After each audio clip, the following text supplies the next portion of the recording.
今日塞車都要嚟食嘅燒雞，終於到呢隻咁嘅漏晒雞油嘅雞髀啦！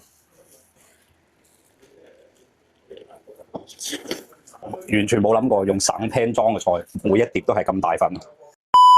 我冇得錯，今日嚟到南沙嚟解鎖南沙呢一塊美食地圖啊！聽講有一個地方有南沙最有性價比嘅燒雞食，事不宜遲，馬上出發。今日嚟到南沙一個咁好生態嘅地方，到步。偏遠蝦苗場，喂，呢間咁嘅蝦苗場係咪真係有燒雞食㗎？燒雞就喺呢度整㗎。哇，靚啊！今日塞車都要嚟食嘅燒雞，終於到呢隻咁嘅漏晒雞油嘅雞髀啦！雞咧相對於其他食過啲燒雞入邊咧，佢啲皮係相對嚟講係乾身啲嘅，燒得係啊！呢個雞髀真係一直喺度滴緊雞油，我試下先。但雞味十足啊！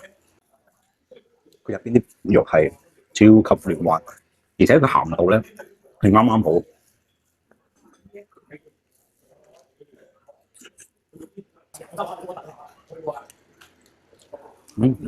個燒雞、燒排骨、雜魚，仲有呢個雞雜炒菜，事不宜遲，食就食啦！完全冇諗過用省 pan 裝嘅菜，每一碟都係咁大份。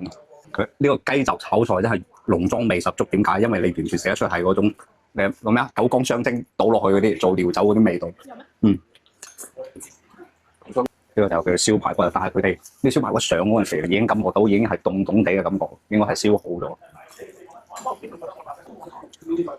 上邊嗰層味啲蜜糖咧係敷得啱啱好，唔會話過甜，而且佢表皮咧燒得出嗰種咁嘅美拉德反應。但係我就係嫌佢凍一少少咁。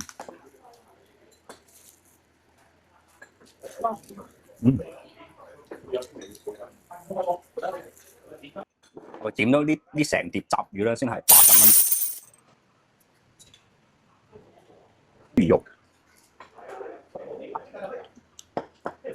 夠晒亂玩。呢啲係屬於河魚啊！呢條係沙尖魚，啲肉好鮮甜。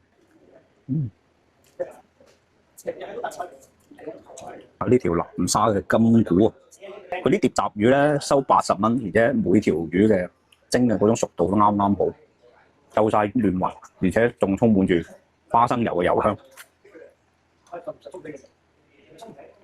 4個人4大碟菜，光盤行動。幾錢啊？幾錢啊？874，873，873， 273啊，273。呢次真冇甩拖啦，下次再會。